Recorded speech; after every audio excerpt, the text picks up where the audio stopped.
He preyed on the lost and the vulnerable. What was going through my mind at that time was, what have we got here?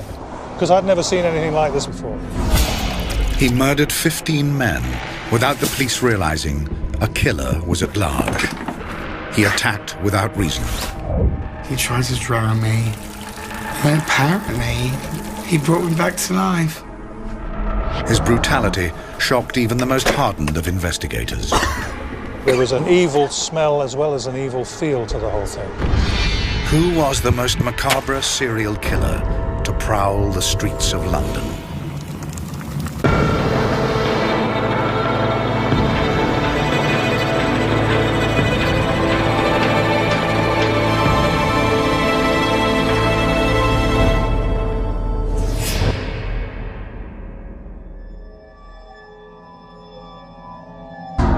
Muswell Hill, a quiet suburb in North London. One of the longest roads in the area is Cranley Gardens. Over halfway along is number 23. A mock Tudor-style house that's been split into 6 small bed-sits. The residents of number 23 are having problems with their plumbing, blocked pipes, and disgusting smells emanating from the drains. An engineer makes a visit to deal with the problem.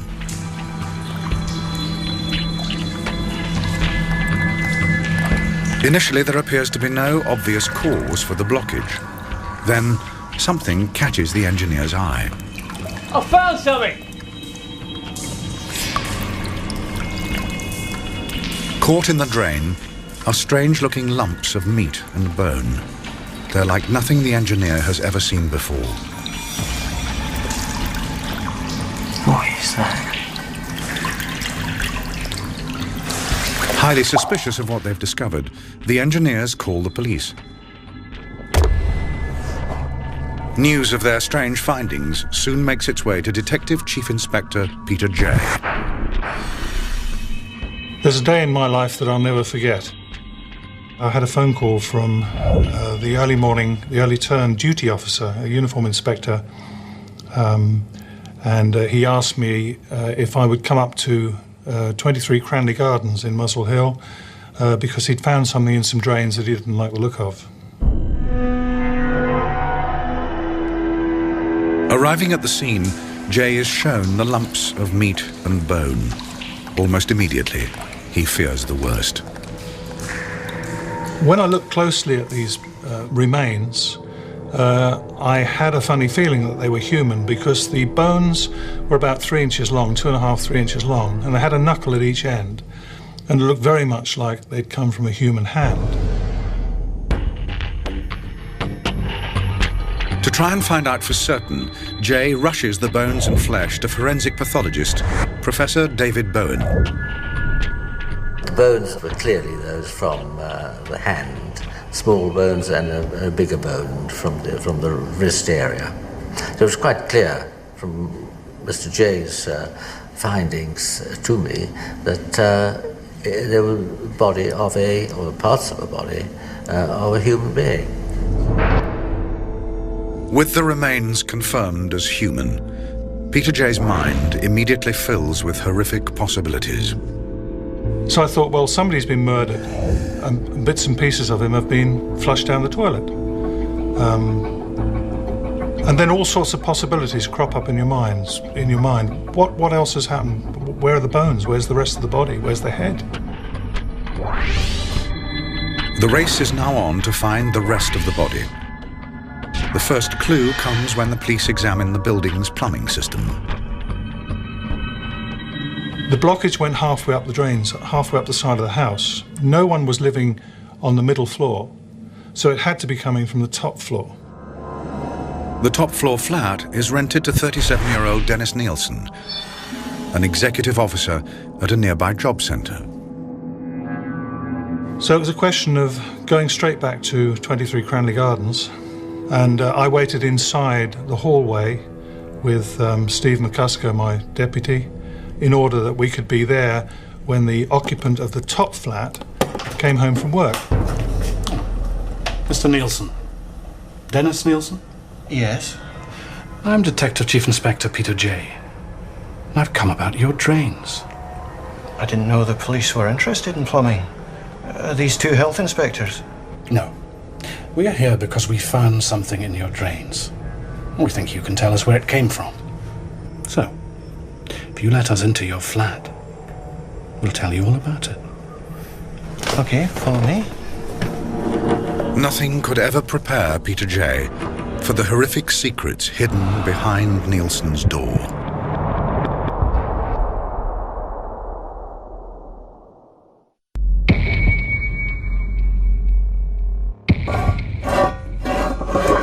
A routine inspection of a blocked drain proves to be anything but routine when the obstruction is discovered to be human tissue. The only place the remains could have come from is the attic flat of 23 Cranley Gardens, whose sole resident is 37-year-old Dennis Nilsen. Mr. Nilsen, I've come about your drains. Waiting to meet Nilsen upon his return from work is Detective Chief Inspector Peter J. So, if you let us into your flat, we'll tell you all about it. Little does J realize the terrible Pandora's box he is about to open. Yeah, Nilsen's flat was a very, very top one. The three windows together. The first thing that struck us when we walked in through that door was the incredible smell, the smell of decomposing flesh. Something that you would never fail to identify if you knew what it was. The whole thing was just strange. There was an evil smell as well as an evil feel to the whole thing. Jay decides to adopt the direct approach. My first words to Nilsen when we got in the flat was, the drains were blocked with human remains. And he said, Oh my God, how awful. Nilsen's strangely calm manner worries Jay. What was going through my mind at that time was what on earth has been going through the mind of Dennis Nilsen here? What have we got here? How do we handle him? Is he going to be okay? Is he going to suddenly lose it? And I got a bit closer to him and pushed my face closer to his, looked him straight in the eyes and said, Don't mess me about. Where's the rest of the body? I said, where's the rest of the body? And Nilsen said, Okay, fair enough. It's in plastic bags in the wardrobe in the bedroom next door.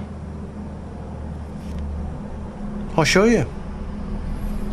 The strangest thing for us was the fact that as he spoke, so we believed him. As a detective, you tend to sort of take most of the things that you hear with a pinch of salt. But with Nilsen, right from the start, we believed what he was saying. Jay will soon have proof that Nilsen's astonishing confession is true. And I went into the bedroom, and the smell was quite intense, even with the windows open.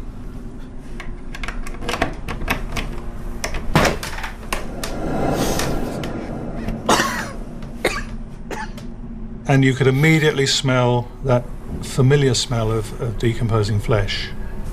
It was horrendous.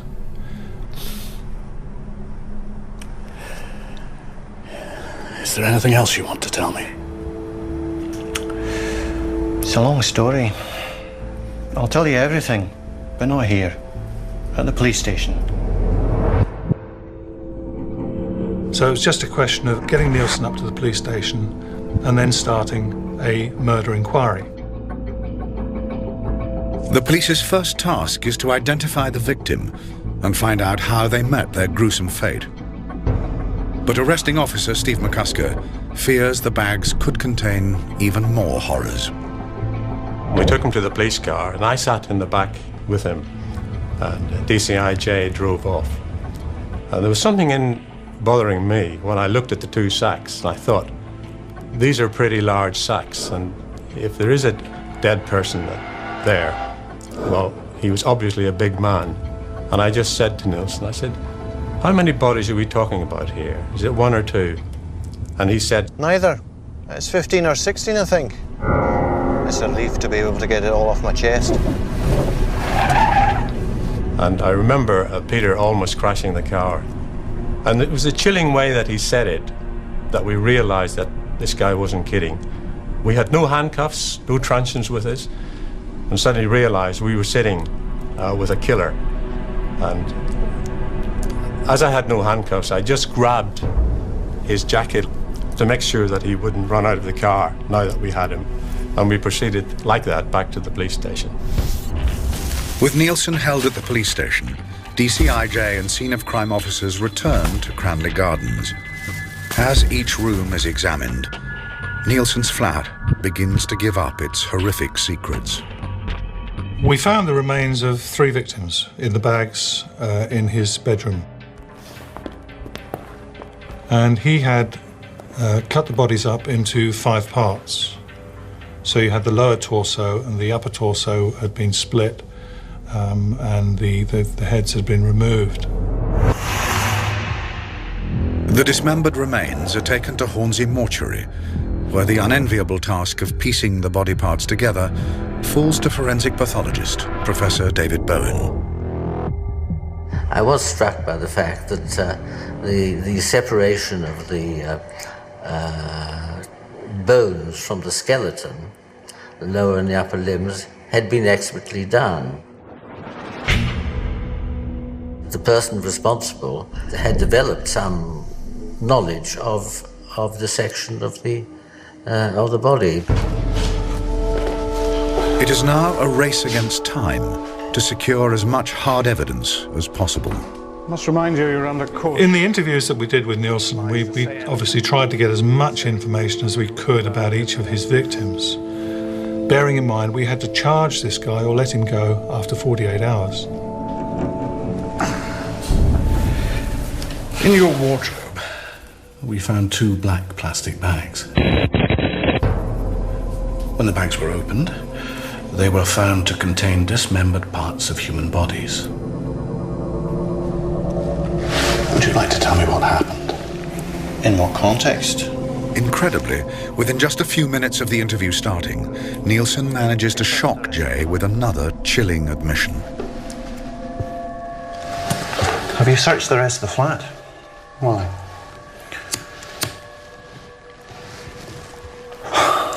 There's more in the tea chest. And under an inverted drawer in the bathroom.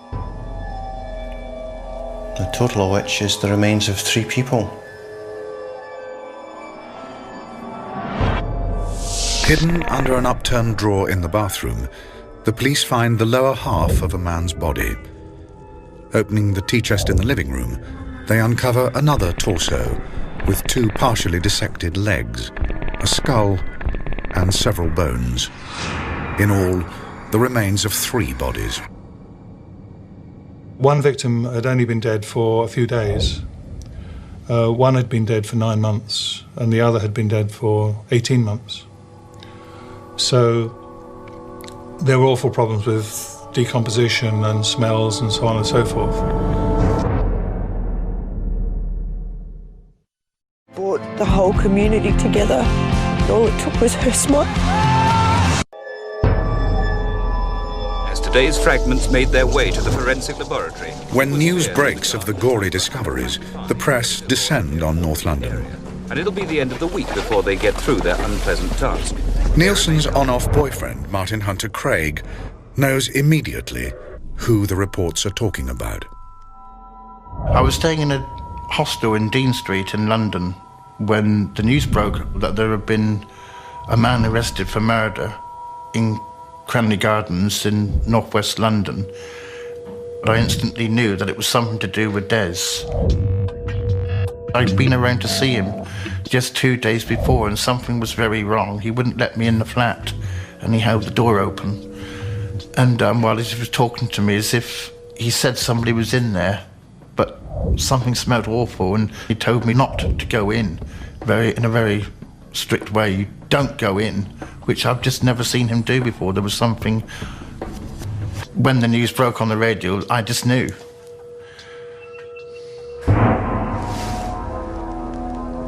To charge Nilsen formally with murder, Jay needs to confirm the name of at least one of the victims.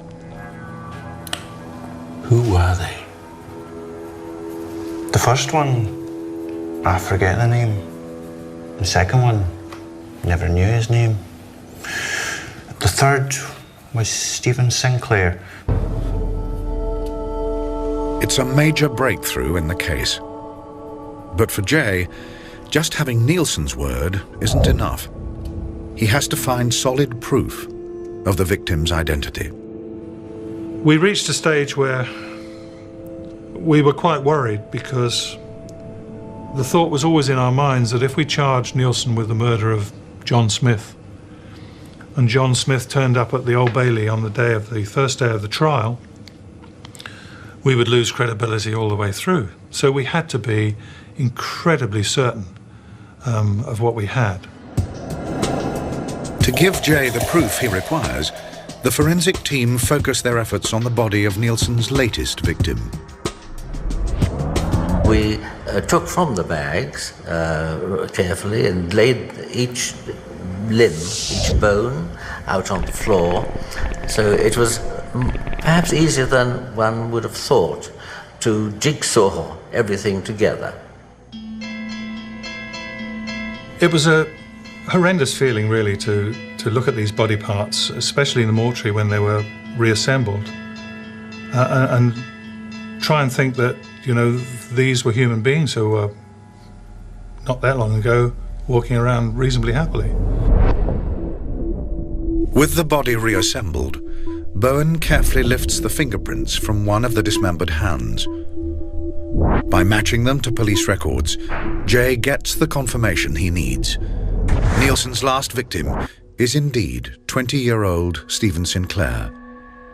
Dennis Nilsen is formally charged with murder.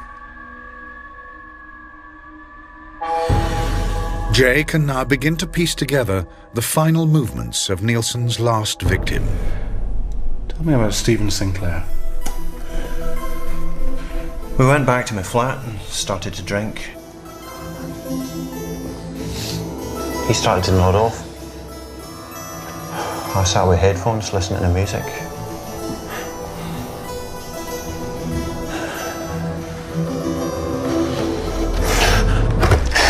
I remember power, many different images. I knew that I must have killed him. The combination of drink and music drives me to tears. How about you? Stephen? It's okay. You carry on sleeping.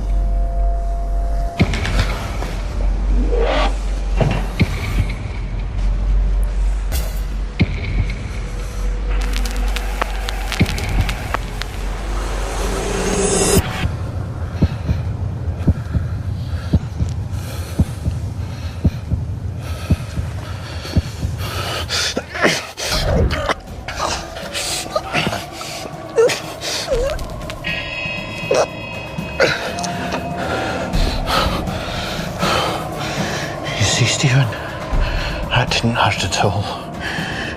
Nobody can touch you now.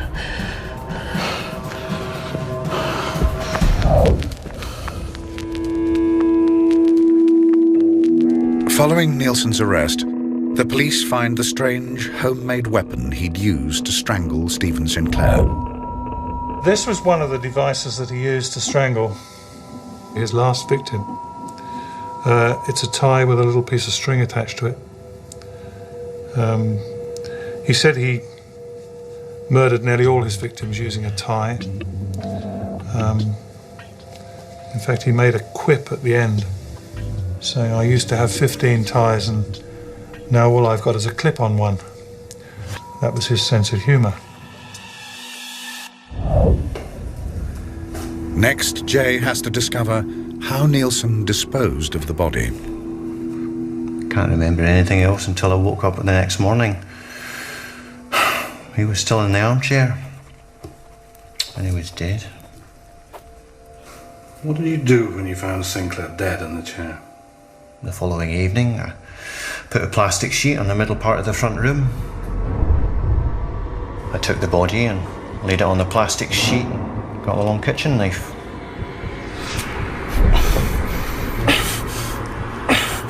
There's a fair flow of blood, some of it overspilled onto the carpet.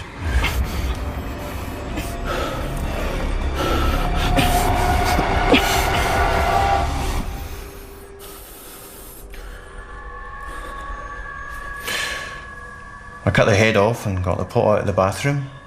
I put the head in the pot, filled it with water. Nilsen details how he'd boil the dismembered body parts to remove the flesh from the bones.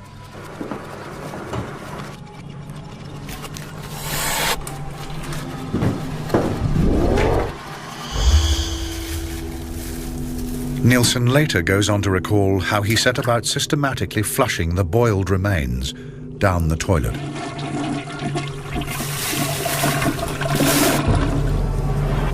The police continue to build their case against Nilsen. They turn their attention to the task of identifying his other victims.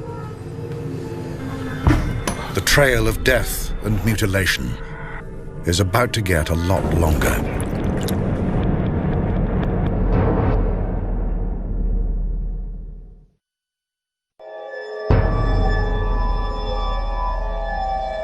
The quest to identify Dennis Nilsen's victims is only just beginning. The police have managed to name his last victim as Stephen Sinclair.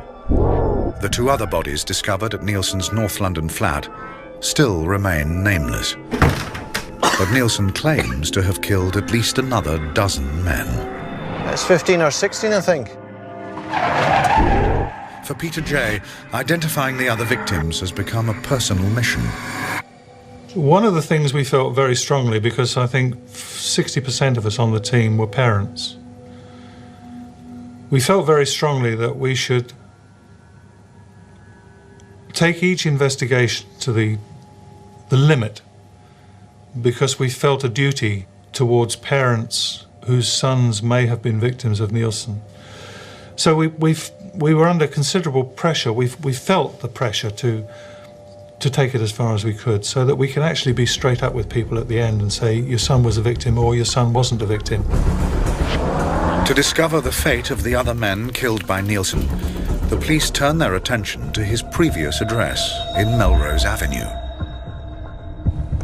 We've been dealing with Cranley Gardens. I understand you told my officers that you previously lived at Willesden Green. Yes. I occupied the rear ground floor flat with exclusive use of the garden. And what will we find there? Unless the site has been completely cleared by contractors, there should be evidence of the remains of at least 12 or 13 people. Who is this man that's so keen to admit the killing of over a dozen men? Born in Fraserburgh, Scotland, to a Norwegian father and Scottish mother, Dennis Nilsen had a difficult childhood. Writer Brian Masters spent months interviewing Nilsen. He had no real close contact with his family, except for one member of the family, and that was his grandfather, Andrew, who was a fisherman, and he would disappear at sea for weeks on end. Masters suspects that the death of his beloved grandfather devastated Nilsen's childhood. They took him into the kitchen, and on the kitchen table was a long box in which his grandfather was lying, and nobody had explained to him what that meant. And I think his idea of death and his idea of love fused at that moment. Dennis Nilsen left home to join the army just short of his 16th birthday. Serving in the catering corps, it was here that Nilsen learnt the butchery skills that he was later to use to dissect the bodies of his victims.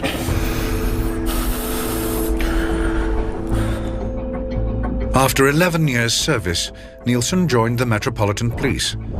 But after only 11 months, he left the force, claiming his increasingly promiscuous homosexual lifestyle was the reason for his departure. Ex-boyfriend Martin Hunter Craig recalls his time with Nilsen with mixed feelings. I found Des very easy to get on with when he hadn't been drinking. He was quite sensible and friendly kind of guy, like a bit like an older brother. But whenever he did drink, he would be completely, I don't know what the word is, but sometimes obnoxious. He was just downright crude, and I didn't like it at all. Nilsen's last job before his arrest was an executive officer at a job centre in North London. To try and work out how a seemingly respectable civil servant transformed into one of the most prolific serial killers in British history, Peter J. asks Nilsen about the first time he killed. Nilsen recalls how it all started one New Year's Eve in 1978. After a heavy drinking session, Nilsen returns to his flat with a young man. Nilsen would later tell writer Brian Masters that it was when he woke up that he made the decision that would shape the rest of his life. Nilsen says it was amazing, the strength that he found he had when the decision had been made. And the decision, he said, was made somewhere inside him. He felt it taking over.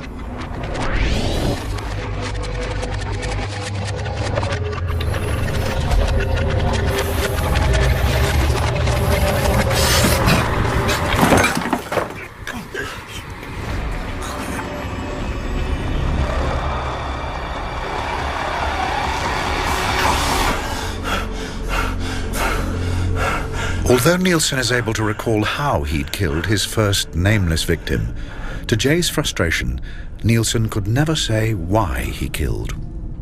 We looked at everything you can possibly think of to try and find out why this was happening, because we were frustrated. You always had a motive in a murder, always, but not with this one.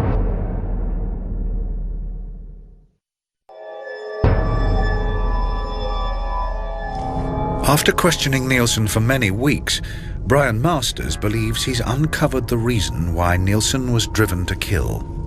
Once it had happened, he felt tremendous solace, and I think he used the word, which is shocking, benevolence, because he then treated what was now a corpse as a thing of beauty. He took care of it. He made it feel comfortable in his warped mind. He sat in a chair in front of the television. He'd come home from work and find the body still sitting there, and he'd have a chat with it. Guess what happened to me today? So this was a surrogate companion for him. He liked death to be in proximity. He liked the company of corpses. Nilsen admits to hiding his twisted secret from visitors under the floorboards. I believe now that there was a couple of people on the floorboards, but people have said to me that you've lived with this guy on and off for so long, and yet why didn't you luck here or luck there? Well, I had. I put my clothes in the wardrobe. There was no bags in the wardrobe. This was at a certain time when obviously people weren't there that this was happening, and once he found a space for them under the floorboards or in the garden or down the sewer or whatever, then he would dispose of the body. Nilsen shares his flat with the body of his first victim for over 6 months without ever knowing his name. Jay then asks Nilsen about his second victim. This time Nilsen can remember the name. It's a name that's all too familiar to Peter J. The second one was Ken Ockenden. A lad by the name of Kenneth Ockenden had gone missing. He was a tourist, respectable background, and he just disappeared off the face of the earth. You know, we're just utterly amazed that here suddenly now, 5 years on, we've got the fellow who murdered Kenneth Ockenden that they spent so much time trying to find. A fingertip search of Nilsen's flat in Melrose Avenue reveals nothing to substantiate Nilsen's claim that his second victim was indeed Kenneth Ockenden. Against all the odds, it's in the flat in Cranley Gardens that the forensic team get the break they've been looking for. When Nilsen moved from Melrose Avenue, he obviously took everything he had with him. And one of the items that he took was a London A to Z. With incredible thoroughness, each page of the A to Z is checked for fingerprints. To reveal fingerprints on paper, forensic examiners use a chemical called ninhydrin. If any fingerprints are present, the ninhydrin will react with the chemicals found in human sweat, and the prints will appear as a dark reddish colour called Rumen's purple. On the corner of the London street map, they find a partial thumbprint. Incredibly, it matches those of the missing 23-year-old Kenneth Ockenden. After almost 5 years of searching, the police can finally close the case on the Canadian student. With only 2 out of the 15 victims identified, Jay pushes Nilsen to recall everything he can about the other murders. Can you think of anything which is going to help us identify who this man is? He was Irish. How about victim number 9? I think he had a Scottish accent. Victim number 10? I think I must have met him in the West End. After 30 hours of intense questioning, 3 more names are confirmed. Martin Duffy, a 16-year-old homeless boy from Birkenhead. Billy Sutherland, a 26-year-old male prostitute from Leith, Scotland. And 23-year-old Malcolm Barlow, the last man Nilsen killed in Melrose Avenue. But how did Nilsen manage to kill so many without anybody noticing? The people that he murdered, they had no real connections with anyone in London. They were from outside London. They'd come to London to seek their fortune, if you like. Some of them were living rough. They were people that the fact that they'd gone missing wouldn't have been noticeable. Charting each murder, Jay comes to a terrifying conclusion. In one 18-month period, Nilsen killed a staggering 10 times, averaging 1 murder every 7 weeks. The forensic team begin an intensive search of the flat in Melrose Avenue. Methodically, they start to pull up every floorboard in the ground floor. Incredibly, even though it's been nearly 2 years since Nilsen lived there, they find vital microscopic evidence. We were able to find pupae cases from various flies that come at various stages of decomposition of a body. Peter Jay now needs to find out how Nilsen extracted the bodies from beneath the floorboards and disposed of them without alerting his neighbours. I pulled up the floorboards and put each bundle in pieces of carpeting and tied them again. I decided to dispose of all these remains by burning. When the fire burnt down, did you do anything else? I pummeled it down to make sure no big bits were left behind. But further fragments were recovered in today's sifting, which the police believe are human remains. After 3 weeks of scouring Nilsen's garden in Melrose Avenue, the team extract over 2,000 bone fragments. These are bone fragments that came from the garden. This is the sort of thing that we found, little scraps of bone which had been through intense heat. Despite all their efforts, the bones proved too badly burnt and crushed to identify any further victims. The forensic search of Melrose Avenue is brought to a close.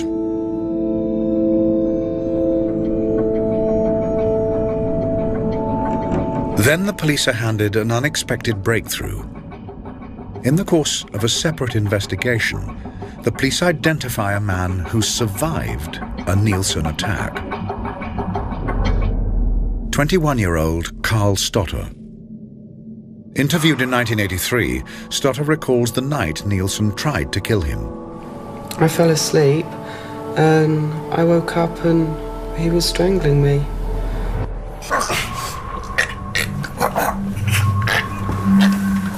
Over 25 years later, Carl is still traumatized by the memory of that night. And I remember this guy lying over my back and he strangled me. And the pressure in my head was unbelievable. Being strangled is not nice. But Nilsen isn't finished with Carl. He picked me up out of the bed and he put me in a bath.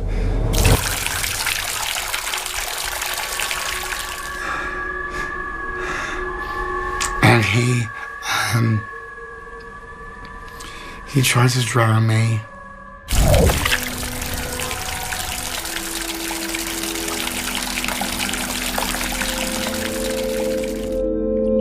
Incredibly, Carl survives the ordeal.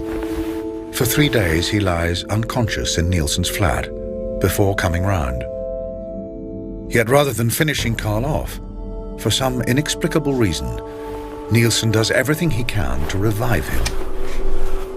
It's an uncharacteristic act that still mystifies Carl. He knew I was alive because he brought me back to life. This is what most people don't realise, is that is he my killer or is he my saviour? And this is what I battle with.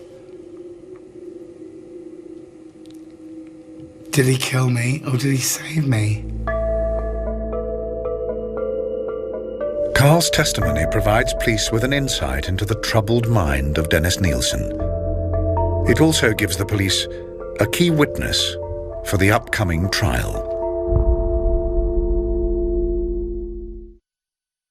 Come on. Are you all right? We are labeling.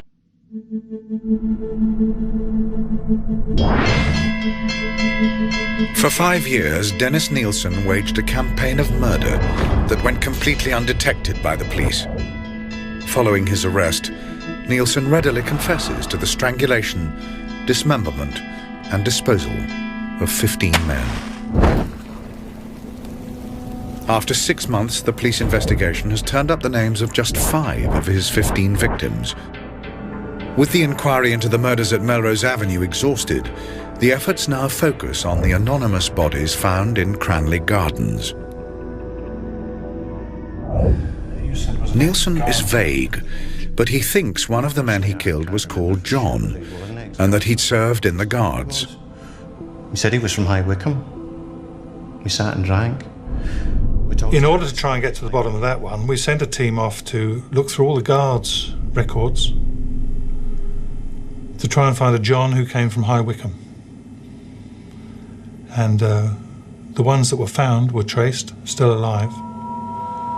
And it took 3 or 4 months to realise that he never was a Guardsman. The search now turns to the West End of London, where Nilsen picked up many of his victims. Trawling through police records, a list of 40 men named John from High Wycombe is drawn up. It's now up to the forensic team to whittle the list down to 1. By analysing strips of muscle attached to the dismembered bones, the forensic team deduce the victim's blood group. Comparing the information with the police records, they're able to confirm the name of Nilsen's 13th victim as John Howlett. The news came as a terrible blow to Carl Stotter. My mum used to work with his dad, and he was dead in the wardrobe when Nilsen was trying to kill me. John was just chopped up. He did not deserve to die that way, nor did anyone. How can you imagine that somebody would chop me up into little pieces?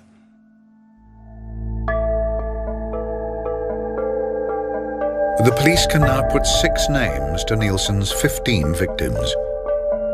With a full confession and strong forensic evidence, they now have everything they need to go to court.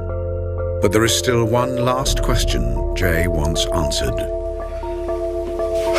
Dennis, did you intend to kill all these people? What I did seemed right at the time. Are you saying you had a need to kill?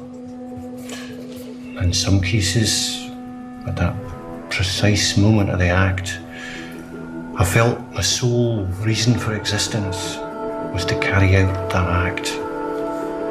What I did had to be done.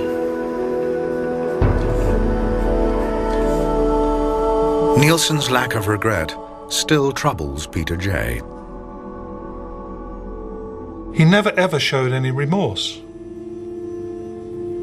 You would never see him sit there in an interview thinking or saying, you know, I feel really bad about that, or there was nothing. It was just, he was stone cold. The trial of Dennis Nilsen is set to start on the 24th of October, 1983. Just a few days before the case is heard, the police finally put a name to the third and last victim from Cranley Gardens, a 28-year-old Graham Allen. But the judge rules the evidence has come too late to use in the case against Nilsen. As the names of Kenneth Ockenden, Malcolm Barlow, Martin Duffy, John Howlett, Billy Sutherland, and Stephen Sinclair are read out, Nilsen is asked how he pleads to the charge of murder. To this day, Peter J. can't believe Nilsen's reply. Whether it was on legal advice or his own choosing, he decided to plead not guilty to murder on the grounds of diminished responsibility. He admitted all the killings, but he wouldn't admit that he killed them with malice aforethought. Nilsen is hoping to get away with the lesser charge of manslaughter. The trial is to last just over 2 weeks. For Carl Stotter, the memory of facing his attacker in court is a painful experience. It was a nightmare. It was something I didn't know. I remember thinking, I don't even know this guy. Why would a total stranger want to try and kill you? It just didn't compute. And so I never understood it. On Friday the 4th of November, the jury give their verdict. Dennis Nilsen is found guilty of the murder of all 6 men. The judge hands Nilsen a life sentence, recommending he serve no less than 25 years. Nilsen's lack of reaction to his sentence baffles those closest to him. He'd been found guilty and sentenced, I think, to 25 years, but he didn't bat an eyelid. Very strange.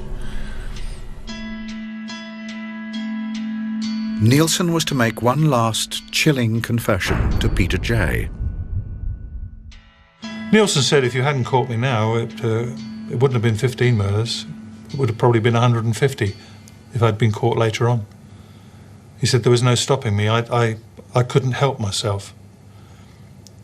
He used to say that when he woke up in the morning, he'd look and find another body there and think, oh no, I've done it again. 3 decades after Nilsen first killed, there is to be one last twist to the case. At the time of the investigation, the police couldn't confirm the identity of Nilsen's first victim. But recently, thanks to a team dedicated to solving cold cases, the name that had eluded investigators for so long was finally substantiated. Nilsen's first victim is named as Stephen Dean Holmes. He was only 14 years old. In 2006, after a judicial review, Dennis Nilsen was informed officially that he would never be considered for parole and would spend the rest of his life behind bars.